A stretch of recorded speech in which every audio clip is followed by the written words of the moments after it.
Thank you for listening to Everything's Messy podcast. We appreciate your interest in health and wellness. However, it is important to note that the content provided in this podcast is for informational and entertainment purposes only. The information shared here is not intended to be a substitute for professional medical advice, diagnosis, or treatment. The hosts and guests featured on Everything's Messy podcast are not licensed healthcare professionals, and the discussions within the episode should not be considered as personalized medical guidance. Always seek the advice of your physician or other qualified health provider with any questions you may have regarding a medical condition. Never disregard professional medical advice or delay in seeking it because of something you have heard on this podcast. If you have a medical emergency, call your doctor or 911 immediately. Reliance on any information provided by Everything's Messy podcast or its guests is solely at your own risk. This podcast may discuss general health topics, lifestyle choices, and wellness trends, but these discussions should not be interpreted as individualized medical recommendations. Every individual's health needs are unique, and what works for one person may not be suitable for another. We encourage you to consult with a healthcare professional before making any significant changes to your diet, exercise routine, or health practices. Everything's Messy podcast and its hosts are not responsible for any actions taken based on the information provided during the podcast. Remember, your health is a personal matter, and professional medical advice is essential for making informed decisions about your well-being. Thank you for listening to Everything's Messy podcast. Everything's Messy podcast brought to you by Dreamweaver Media. So, incredible company. I'm so excited that I've had the chance to work with this company. Let me tell you, if you are looking to level up your podcast, level up your business, anything that you need to get very clear and laser focused with your goals for your company, you need to reach out to Dreamweaver Media. They have a strategy session report that they will do for you. And what that will do is you will discover your dream audience persona, define your business's why, craft a brand identity that speaks directly to your target audience, identify your marketing goals, and create a custom plan and receive a detailed visual shoot plan that brings everything to life. Let me tell you, this company is amazing. So reach out to dreamweavermedia.co. That's dreamweavermedia.co.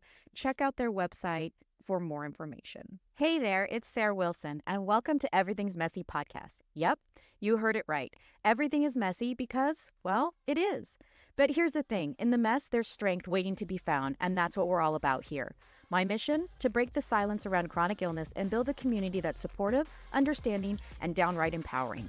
So if you're ready to navigate the chaos, buck the conventional medical system, and embrace authentic healing, you're in the right place. We're going to tackle the big questions like how to balance it all, where the family fits into the messy equation, and everything in between. This is your messy space, a place where we're not afraid to get real, have those important conversations, and maybe even share a few laughs along the way.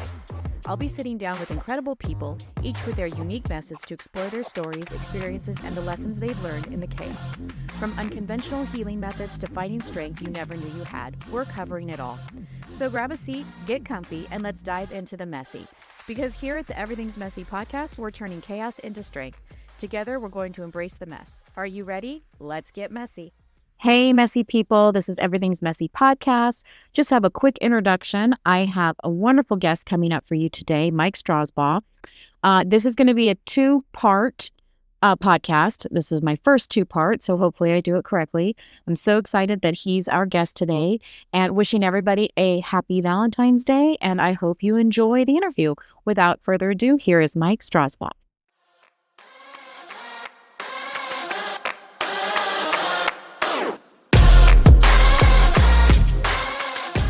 Hi, welcome, messy people. This is a great episode of Everything's Messy podcast. I'm your host, Sarah Wilson. I have with me today Mike Strausbaugh.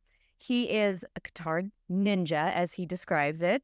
He is a TED Talk enthusiast, and he has a messy medical journey to boot. And I'm so excited to have him here. Welcome, Mike. Thank you, Sarah. I'm so happy to be here.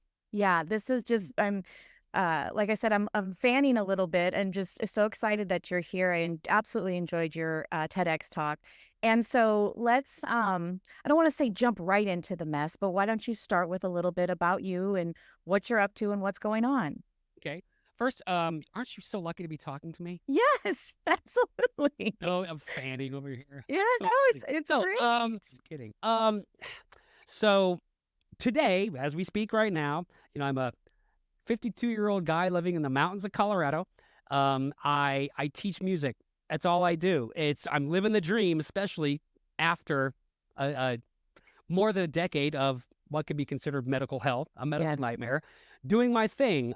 Post grad school, I have all my master's degrees. I have 3 master's degrees in music, and today I teach, kind of an exclusive boutique client or roster of students. Before COVID, I got a chance to teach college, but then COVID took care of that. So I really am living the dream at this point. That's my main gig. When I'm not teaching, I'm hanging out with my fiance, my cats, or I'm playing my guitar for myself. So life is pretty cool. That's awesome. Yep. I love And, that. and I shameless plug here. There's my school. It's official because I have a shirt. Yes. So Strausbaugh Guitar and Music Academy is what I'm going into. I've been teaching one-on-one for almost 30 years. That's just my thing, but makes sense to just do it online. So I've got my exclusive private school, Strausbaugh Guitar and Music Academy. The website's under construction, but if people want to contact me, even just to say hi, they can do it via social right now. That's awesome. And congratulations on the school. So You- let's, we were mentioning, obviously, this is Everything's Messy. So I wouldn't have you on here, obviously, if there wasn't a messy story behind it. Yep. So, and you've talked about, the music. Let's get into a little bit about the medical side of kind of what started, what happened, what transpired, and then how did music fit into that? So that's kind of Sure. the double-edged question here. Oh, absolutely. Well, yeah, but well, if you have a double-edged sword, it's part of the same sword in such that, or that in my life and music and the guitar and life and death and my disease, it's all part of the same thing. It's obviously, if it's a genetic disease, which mine is, it is literally part of everything. So, excuse me, going back not to birth, well, I guess to birth, and I've explained it this way before, and I'll explain it again. My disease, which is called common variable immunodeficiency, it's 1 in 50,000.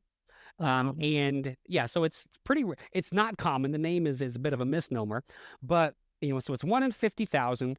And if you get on like WebMD or, get a medical definition, it sounds very clinical. Basically it means, or to put it in layman's terms, when you're born and you have my disease, I'm just like normal people in terms of my immune system. I'm fresh out of the oven, so to speak. But right away, slowly, imperceptibly over decades, your immune system, or my immune system, it just gets less and less effective at fighting. So it's like having early onset dementia the second you're born. Wow. Your immune system does, because your immune system has a memory in what's called T cells and B cells. That's your immune system's memory. You're going to say something? No, I was just saying that's an interesting way to describe it. I like the way that you describe that. Thanks. Having, Describing it like with medical term, that doesn't help anybody. yeah, But we can all relate to it. So yeah, it is like early onset dementia, and so over over the years, it gets slowly worse. So you don't notice it right away. So it's a very insidious disease because it gets bad really slow over decades. So it's almost like the ultimate gaslight. meaning you were sick a lot as a child, or meaning Yep. it took you longer to get over colds, and so that just wasn't really something that people would be like, oh, this needs to be checked out. Kind of all of that, but when you're a Uh-huh. kid, like everybody's got ear infections and sinus infections when you're a kid, right? That's just the thing you go through by being a kid. So, well, of course, you didn't think anything of it. I had my adenoids taken out, and I always had sinus infections and ear infections. But in my teenage years, they didn't really go away. In fact, I had such bad sinus infections. I was on so much Motrin at one point. I was like 15 or 16. I got an ulcer because it ate a hole in my stomach. I was on I so much. can't even imagine. Oh my gosh. Yeah. Of course, it was military doctors, and they just kind of throw medicine at it. But either way, like they never went away. I was always getting respiratory infections, which is kind of one of the things they look for these days is respiratory infections, because your respiratory system is where everything comes in. It's your gatekeeper. Sure. So anything respiratory, pink eye, even sinus pneumonia, or sinuses, pneumonia, ear infections, sinus infections, all the infections, you just get those. So as a kid, they weren't necessarily worse as a kid. I don't think. I don't know, because I only have my own experience, but I got a lot more of them. And then, excuse me. And then as I got into my early 20s, still getting more ear infections. And it was right near the end of undergrad. Okay, wait, before you say undergrad, I'm just going to turn left here a little bit. Yeah. Tell me, as you're going through it as a teenager, did you ever think something's not right? Did you ever think, like, were you on that deep of a level, or was it just like, man, I'm sick of being sick, Sick of being sick. sick of being sick? Yeah. Plus, and again, this is a big part of it, I think, being a military kid and being a military kid, what they told you, you did. The doctor said this. All right, I believe the doctor. Follow your orders. The doctor says there's nothing to worry about. Are you getting enough sunlight? Are you taking vitamins? Yes, sir.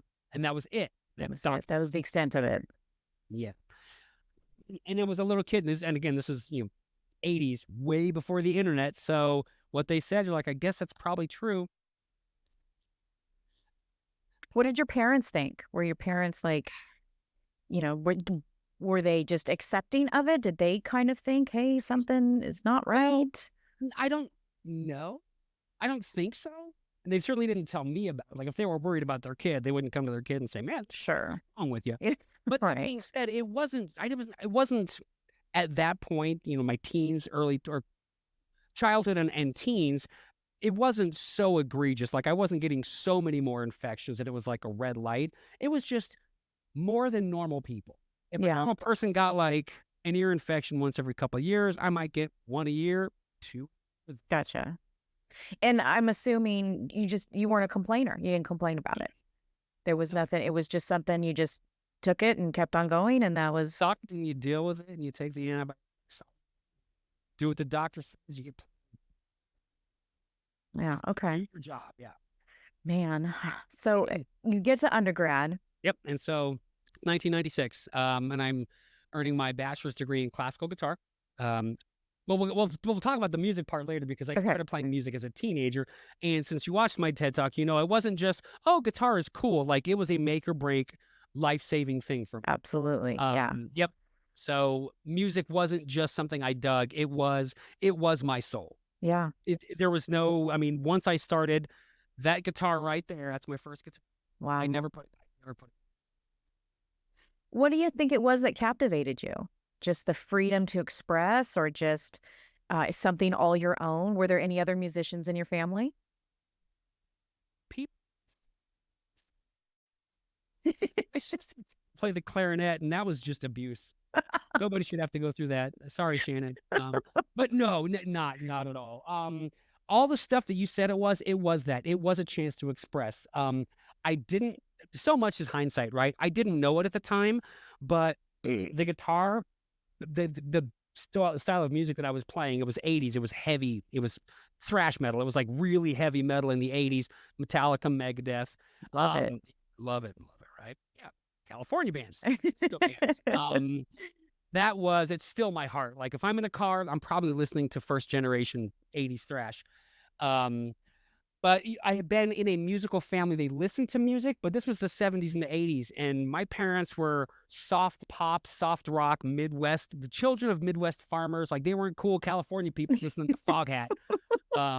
No, it was Anne Murray, and it was the Bellamy Brothers, and some Beach Boys, not the cool Beach Boys, but Mom liked the Beatles. That was cool. Otherwise, it's pretty bad. It's kind of, there was some good music, but in other words, it didn't inspire me to think musically at all. Yeah. And then my childhood, well, I'll just do it now. My childhood, it's a military family. We moved to Colorado Springs, and family falls apart. From where, though? From where did you come from?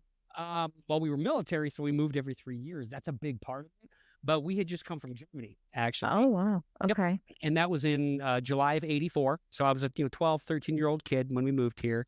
And the family situation wasn't great at that point. Life is life, right? Dad went his way. My sisters were old enough to be out of the house. And then Mom, she just kind of lost her way for a couple of years. And so she would be gone for weeks at a time.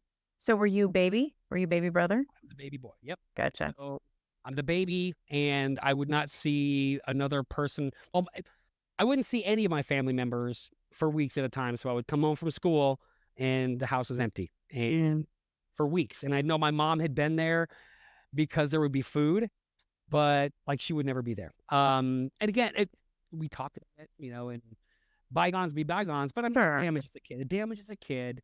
And it affects you, obviously. So I didn't have anybody, and I had no voice of my own. I couldn't tell people, this isn't right. I couldn't tell them this is wrong. I couldn't that I need love and support, and who is taking care of me? Does anybody love me? Right? Yeah. So, am I important? Nobody's here. Um, so you got a 15-year-old kid dealing with that. On top of being 15 And in general. yep. And yeah, exactly. So there was luckily I had my best friend at the time. His family was kind of like a secondary family for me. They really helped me out a lot. But my family wasn't there at the time. So I needed something. And as it turns out, I love this story because it's so true and there's so much that I can remember it. It was a 10th grade English class, and it was a musical show and tell day. And this kid, Brian, put a white cassette tape into a boombox and he presses play, and it's Disposable Heroes by Metallica. Da, da, da, da. Wow. And And it just grabbed you. it didn't just grab me. I didn't, it became my voice. It became a funnel. And I didn't, when I heard it, again, hindsight, now I can put it into words. At the time, it just electrified me and energized me in a way that nothing ever had. And I didn't know what to call that, but it was this energy as like, I don't ever want this to stop. I don't know what this is, what it means, but this is what it feels like. And now I look at it and I realize that's the way I felt. Yeah. That energy, it's not hate, it's anger. It's justifiable anger at having been wronged. And it was my defiance. It was my sword. It was my shield. It was my Right. voice. Right. And so I wanted to do that. Listening was great, but that wasn't enough for me. I obsessed about getting my first guitar, finally did. And after that, it was me and a guitar and learning every Metallica song I could. And Wow. So were you self-taught? No lessons? You just, for many years, for Wow. several years, Wow. Yep. And so, there's no internet. It's all me. And I won't get on a soapbox about it, but with all the how-to videos for everything, it strips some of our humanity away, which actually is a big part of, it's important to me because of what I've gone through, Sure. to have something that you have to earn and build and focus on and create discipline for. That's our humanity. That's our creative spark. We have to have that. It's the only reason we went from stone tools to the moon in 10,000 years. That's Sure. the only reason. So I'm proud of that. Like, it was me and that guitar, no instruction manual. If you want to do it, sit down and you just do it. We'll figure it out. And you figure it out. Either you do it or you don't. So many people quit. I never did because I loved it. Go ahead. I was just going to add, I'd like to think too, and maybe I'm off, but I'd like to think too, as a Gen Xer, I'm a fellow Gen Xer, we were kind of, I know, our generation was the latchkey kids. And, you mentioned being alone a lot. You come home from school, we were alone, we had to fend for ourselves. And there was no internet. There was no just looking up on Google on how to figure it out. You had to figure it out or it didn't get done. Period. Didn't get done. And that's not to take anything away. We are all products of our generation. If we had cell phones, Sarah, we'd have looked at Yes. not like we were like, well, I'm Gen X. Right. It calls Gen X until later. It wasn't there, and I'm so glad. Yeah. I'm so glad I became a human being, a fully developed adult Yeah. before the internet was a thing, let alone social media. Well, and not only that, I'm glad, at least for my sake, there's no proof of anything I did. I wish I could be as cool as that. Nah, I was the most rule-following, introverted, quiet, milquetoast kid. I was literally the kid from Stranger Things. Me and my friends rode bikes to the arcade and played D&D on the weekends. That's what we did. That's cool. And that was That's it. cool. It was cool. It was a lot of fun. It was. I Yeah. loved the 80s, man. I Yeah. did. Yeah. But back to this. So it's in the 80s, and I'm doing my guitar thing. And then, again, it's my life. It's all I can think about, and I can't imagine not doing music for my life. Do you think the music kept you out of trouble? I don't. No, I don't, because No? I didn't want to get into trouble. That was That's the good. thing. That's I good. loved school. I liked going home and doing home. I love it. I love math. I love science. I was just somebody who liked learning. I just Wow. liked learning stuff. That's cool. To me, like, I loved undergrad. I loved when I went back to grad school, the hallowed halls of academia. I'm a geek for it. I love that stuff. Really. I like It that. wasn't about trouble. Me and my friends were playing D&D. You don't get into trouble when you're in a basement playing D&D. But it did. I think it kept me sane, and it gave me it gave me a purpose. It absolutely did. And words like purpose and passion, they're obviously strong buzzwords, and when they're used appropriately, I think they have great power. Definitely. Absolutely. So trouble, no, it gave me an identity. It did. Now, because people, it wasn't that long before Mike, the guy with the guitar, the guy who plays guitar, that's what people knew me as. And I love that. Because otherwise, before that, I was a blank slate and I didn't want to be. I Sure. was striving to find who I was. And it's kind of hard when there's no family. You're just trying to survive, right? Yeah. So you're not too worried about that. You're just trying to make it. And so when I discovered music, that's where I really felt, just for me, not to get fame or nothing. I just wanted to do this. Whatever that meant, that's what I want to do. It brought joy. It brought joy. Joy. It brought meaning. It brought purpose. It sparked my humanity in a way nothing else did. And that was my thing. I knew I'd found my calling. So, I went to Berklee College of Music for a year. I got accepted there. I was a talented kid. When you play every day, all day, you're going to get good at something. And so I did that. Then I finished my undergrad here in Pueblo, just a small school. Has it always been guitar that was been your choice? Yep. Yes. Absolutely. Okay. That was my main instrument. Now, you mentioned lessons. I didn't take lessons for the first little while, for the first couple of years, but it didn't take long. And this is actually a problem I see today, just because of the internet, quite honestly, social media. Um, I knew how to do this with my fingers, but I didn't know what I was doing. Mm-hmm. I had no idea what any of the notes or chords or nothing. I was just like, I looked at the book and it tells me where to put my fingers. So I had an existential crisis. I want to do this, but I have no idea what's the point if I don't even know what I'm doing. So I started to take lessons, not to get better at this part of it, but this part of it. To actually study the musical part of it. Yep. Classical guitar. Classical guitar is what got me hooked on it. I went to jazz. And then after that, I realized music is big brain stuff and I wanted to be a part of it. So that's right when I started college, kind of. So, first year of college, I'm taking as many music classes as I could. So I wanted to go to college and get a degree in music. And so that's what happened in May of 1996. But during the last 2 months of undergrad, it's kind of funny how they just kind of dovetail one into the next. I'm wrapping up my undergrad studies in April and May of 96. I'm on, not surprisingly, I've got sinus infections, probably ear infections. I don't know. I've had hundreds of respiratory infections in my life. But I'm on, some pretty heavy duty antibiotics. It's kind of working. It's taking longer and longer to heal at this point, or to get better, because I'm in my early 20s. And right about then is where my disease, again, common variable immunodeficiency, it's where it really has reached a point where it starts rearing its ugly head in big ways. Sort of working against you. Oh, in a big way, because, in fact, I do start my TED Talk this way.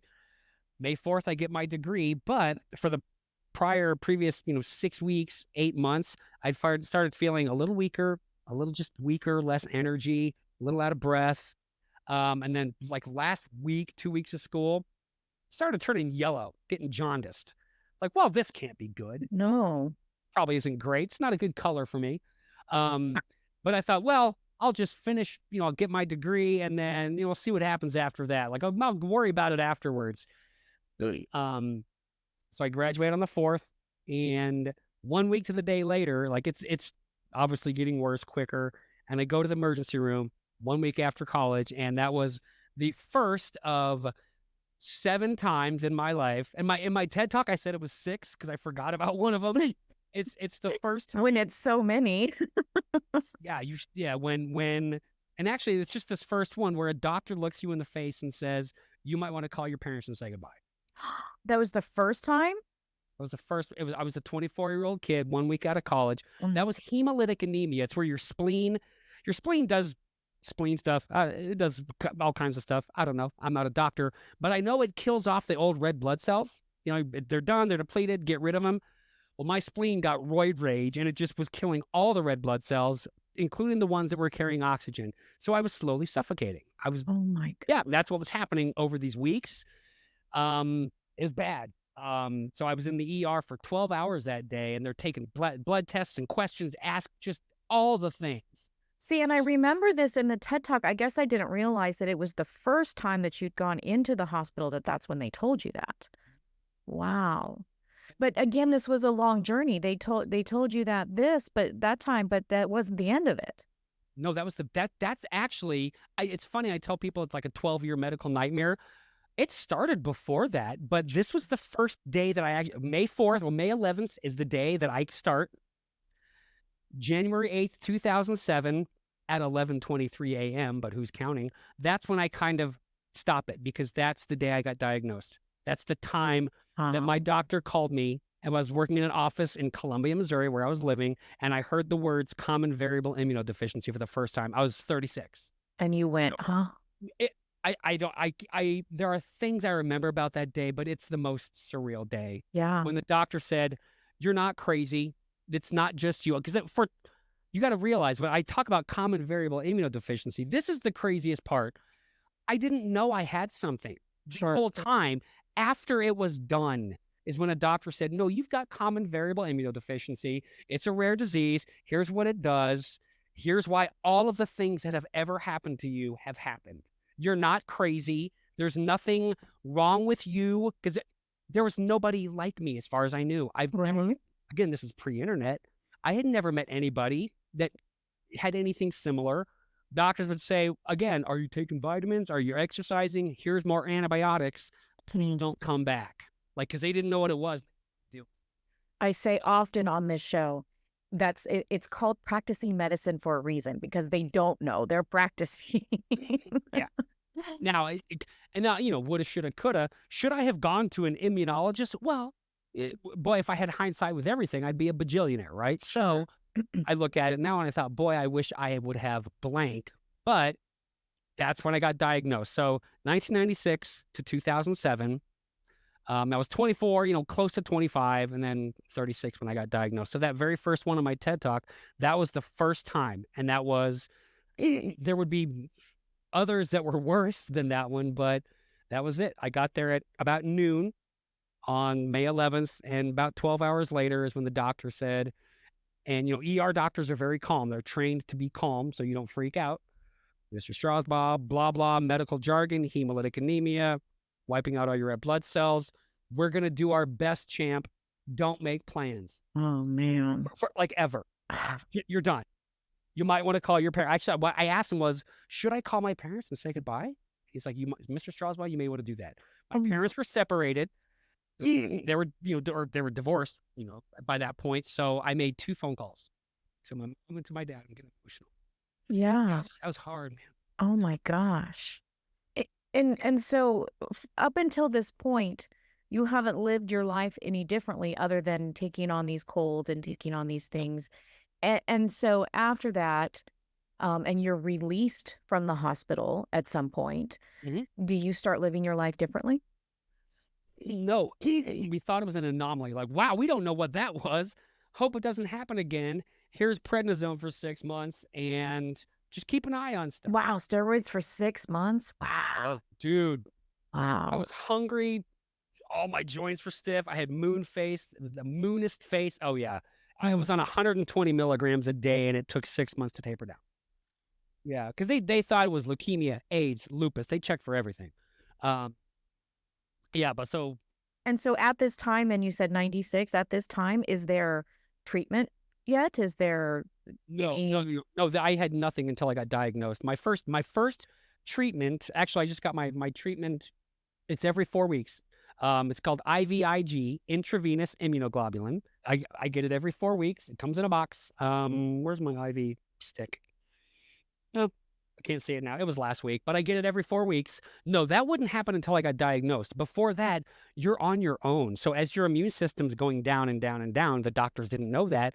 No, you're just dealing with it for 11 years. Wow. And it gets worse every month until, and it starts to spiral faster and faster. So 2004, 2005, and 2006, dude, that all the horrible shit happened in those 3 years. God, dude. 1996, that was that moment, the hemolytic anemia. That was like lucky to get out, obviously. I wasn't supposed to live through that one. Regular people have a hard time living through that one. I didn't know my immune system had taken a day off. So that's with an immune system. That's a tough one to live through. I was this close to a blood transfusion, like a complete blood transfusion. They were ready to pull the trigger, but they got me to stabilize, got me off the antibiotics that I was on. They didn't know what it was, but they're just shotgunning me with like all the antibiotics, all the intravenous IV antibiotics. Which helped the hemocrat come up, I'm sure, which helped some of it get Yep, out to those dangerous yep, levels. Yeah. to just exactly to basically put a band-aid on it and just hopefully keep me alive. So at that point, 24, it wasn't like when I was 36 when I was just completely done. I still had some T cells and B cells. So I was better than I would be, certainly. But after probably a week and a half, 2 weeks in the hospital with hemolytic anemia, they released me. So I'm on prednisone for 6 months, but so nothing major like that. I call them my widowmaker events because that's kind of what they are. But nothing like that for years. But what would happen right away was still respiratory infections. Like a year after that, I would get pneumonia for the first time for no reason in the middle of summer. Wow. Um, but what did start to happen, and this is where it started to get really cruel, tendonitis. Because it wasn't just external factors, it's internal. When you do this and you're doing the stuff that I'm doing, like really technical stuff, it's micro tears in your muscles and your tendons, and they don't heal. So they get inflamed. And so I would get tendonitis. It was not regular people tendonitis. It was chronic, it was crippling. And if I triggered it, if I did this too long on a day, it would trigger it and I'd be stuck like a statue for 6 months. And it hurt. Wow. It looked like sausages, man. And then I would have to get prednisone or steroid shots just to get it to go down. So basically, And that kept you from your joy. it That kept you from me being able to play, right? So yeah. how do you take that mentally? How do you accept that? Because I'm not sure. I know I don't know that I'd be able to just be like, oh, okay, we'll go on. I mean, No, no, and you're absolutely you don't accept, and I don't mean this flippantly because I chose to not have children because music was my child. What do you do when your child dies? yeah, If they're organs are taken, what do you do? You just do. That's a big part of this. You just do, and you find out if you can. mm, So that happens when this is 2-3 years after undergrad is when this is happening because as soon as I'm done with undergrad, I'm in really technical progressive metal bands. I'm playing my ass off. It's ripping my hands up. So it happens pretty quick. While this is getting worse and worse, I talk about this in my TED Talk too. 1998. Yeah, so it's October of 1998. I can see it's an overcast day. I know exactly where I was in my house. I was playing video games. I'm 27 years old, right? 3 years out of undergrad, 2 years out of undergrad. Shit. I'm playing video games. My left ear starts to ring. Now, I was getting ear infections by then really commonly. I was like, all right, well, back to the doctor on Monday because it was Friday night. I was like, I'll just deal with it for the weekend. Go to the doctor on Monday, get antibiotics, this old thing. But this was different because like it was ringing, but it got louder and louder. And just like, woo, like a horn in my ear for like an hour. And then that's at 4 o'clock. And then right about 5 o'clock, an hour later, it starts to go away finally. And it goes away over about a half an hour. But as it goes away, so did the hearing in my left ear. And I went deaf in an hour. wow. Permanently deaf. I'm deaf in my left ear. I lost my left ear in an hour on a random Friday in 1998. I'm a musician, dude. Jeez. I lived in terror for years after that. What happens? Yeah. And the hits just keep coming. My goodness. Yeah, so the late 90s sucked. So that's happening while this is happening. How could I not think that this was so incredibly personal? It was like and it wasn't long after that, and this is how I'd say it this way because it's true. You just become the disease. You lose who you are. If you're always sick, like we watch movies, and like they're 2 hours long, and the hero survives, and all this stuff. Those are movies. Sure, that's in the movie. Yeah, it's unrealistic. It's dangerously unrealistic Yeah. because you're like, just be strong. You're like, shut with your be strong, dude. Yeah. Be strong is what they call you after the fact. I found out I was strong afterwards, but Sure. during it, you feel anything but. You feel victimized and it took my hand, it took my ear. You're like, this is stuff specific to me as a musician. Yeah. Like, this is my own body. You can't get out of this prison. Yeah. So that was the late 90s. Into the early 2000s, just more respiratory stuff. Get a divorce from my first ex-wife. She kept the old rental house, and I moved in with my mom and my sister and her family, my sister and her husband, and her preschool age kid. And that is what made it. That was the dumbest thing that I have ever done because preschool kids, they are petri dishes, and they bring home. Everything. They are walking. They bring home everything and then some. Yep. And so, I mean, I didn't know at the time. So that was in 2004. 2004 was rough. So it starts off, I'm obviously going through marital problems, but beginning of 2004, I finally had tendonitis surgery on this finger and this thumb just to be able to function, not be able to do all this again, Okay. be able to use my hand and zip up my pants or hold a cup, anything. So that was like May or something. Then pleurisy. Do you know what pleurisy is? I do. Tax the lungs. Yeah. Yeah, it was. It's the lining of it's your. Of the lung. Yeah. Yeah. I've had morphine in my life a couple times, and that was the best morphine I've ever had.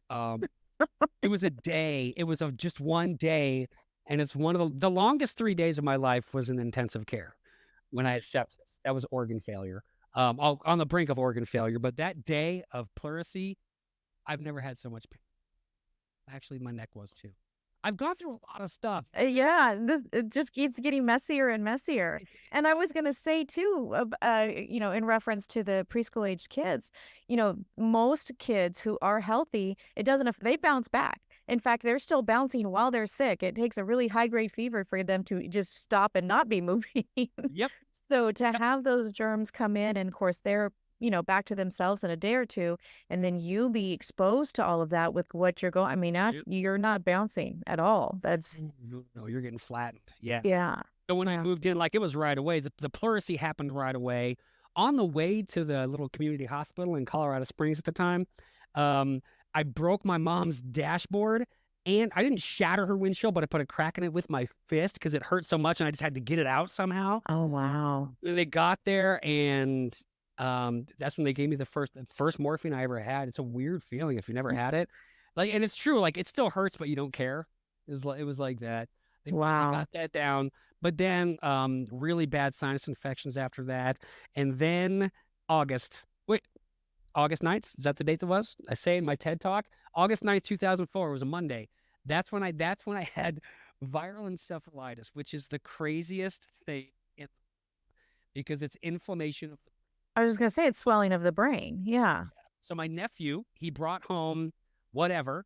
Well, this is when West Nile virus was going around. Okay.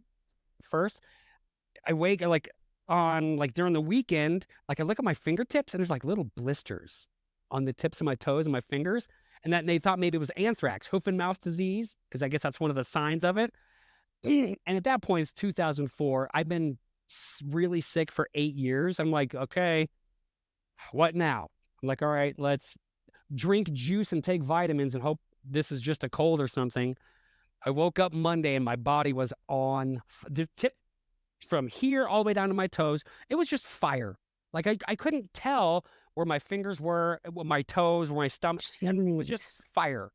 I had no concept of individual stuff. I was just a flame is what I was. And I'm like, Mom, help me upstairs. Because I was just wrecked and had no explanation. Because I didn't feel great before that, but certainly not like this. Sure. She and my sister helped me up to the kitchen table. And I do talk about this in my TED talk. And I'm slumped over the table, just barely slumped over and just barely, spine erect, slumped over 6 inches from the kitchen table with my face. And my mom, she puts food in front of me. And I remember it was fried eggs and fried bologna and a piece of toast. It's kind of like standard thing that she would make.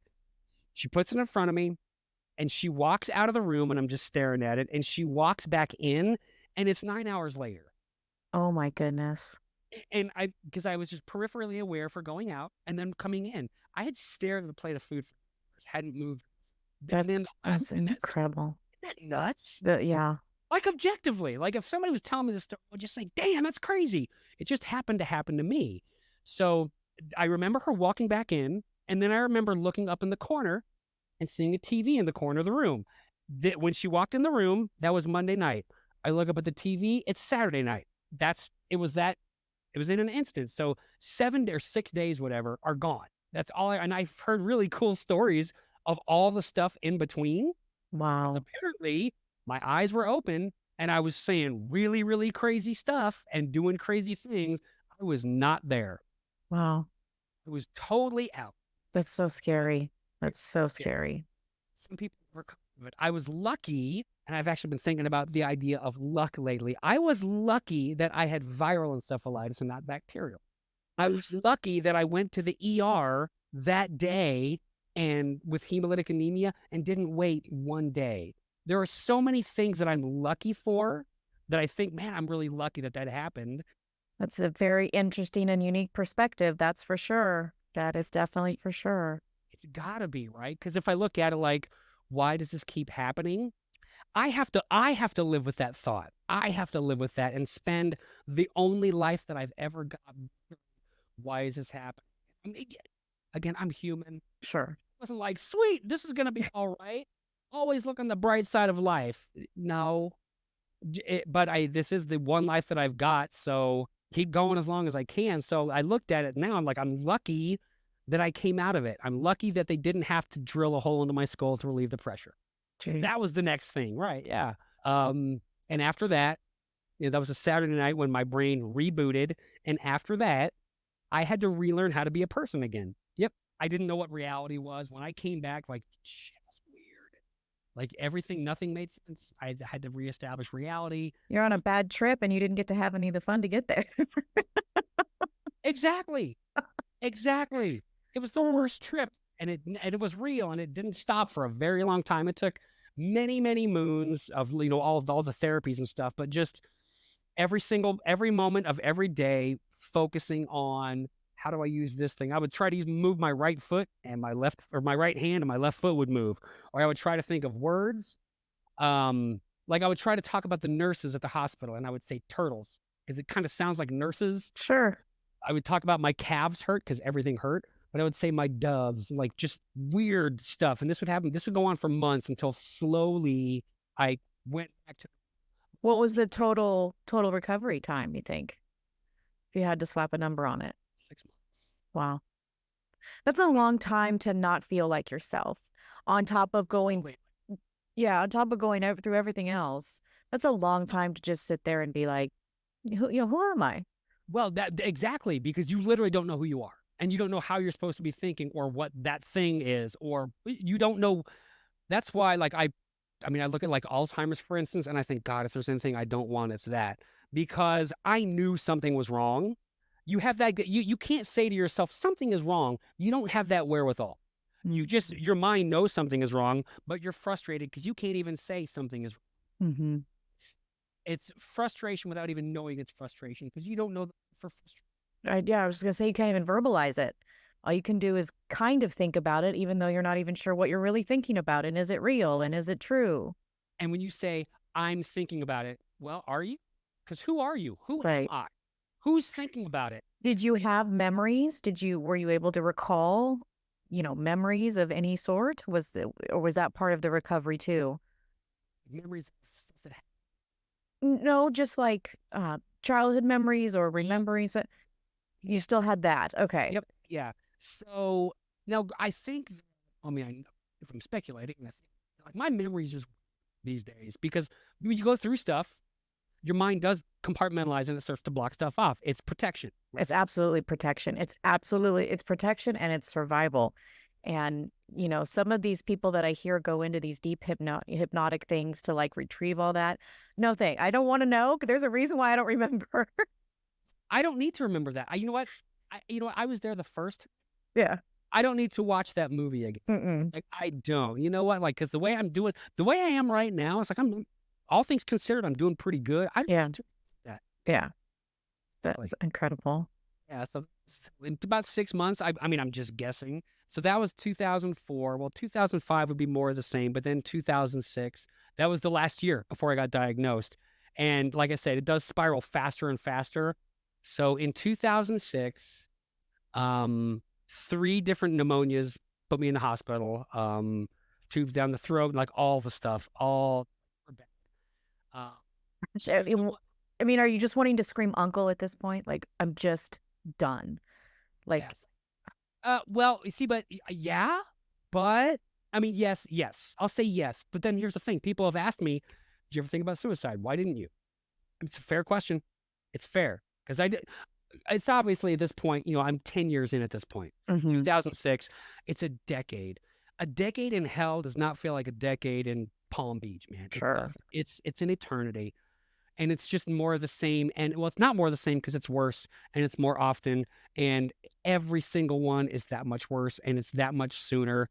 And it's sooner and sooner. It's hell. It's literal hell. But I didn't, because that's all I had was life. That's all it sucked.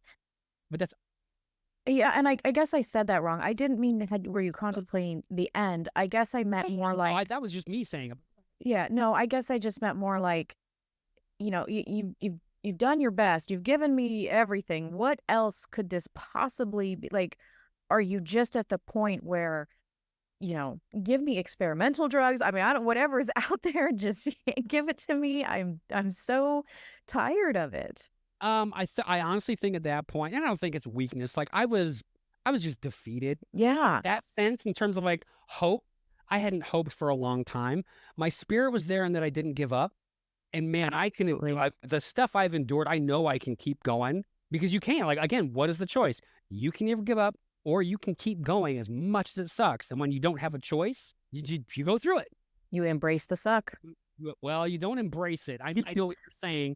But you try. Well, what you do is you dissociate. And I spent a lot of years observing this hellish life existing and happening to somebody else. I was just in here like a little teeny dude, like a little pilot inside this, watching it happen. I was completely dissociated. Wow. Again, survival, right? I was going to say, but do you think that protected you? Was that protection? 100%. Yeah. It is protection. Although I'll also admit that since then, I mean, that was many moons ago. It also hinders me sometimes because it's pretty easy because of COVID now, and I didn't even get into that. I got a lung disease. I don't talk about that in my TED Talk. I got a lung disease 6 months before COVID hit. Again, great story. So nowadays, 6 feet, everybody, get away from me because you all have COVID. That's the way I got to live. I'm not saying it's going to kill me if I get it. Sure. I'll find out. So I spend a lot of time alone, and it's real easy because you dissociate. You live kind of just in a world of daydreaming and living in your brain the whole time. So it's pretty easy to fall into that, which isn't great. So I kind of have to jar myself out of it. But again, it's there for a reason. It's to protect yourself, survival. Mm-hmm. So that's how I got through it. 2006 was 3 of those pneumonias.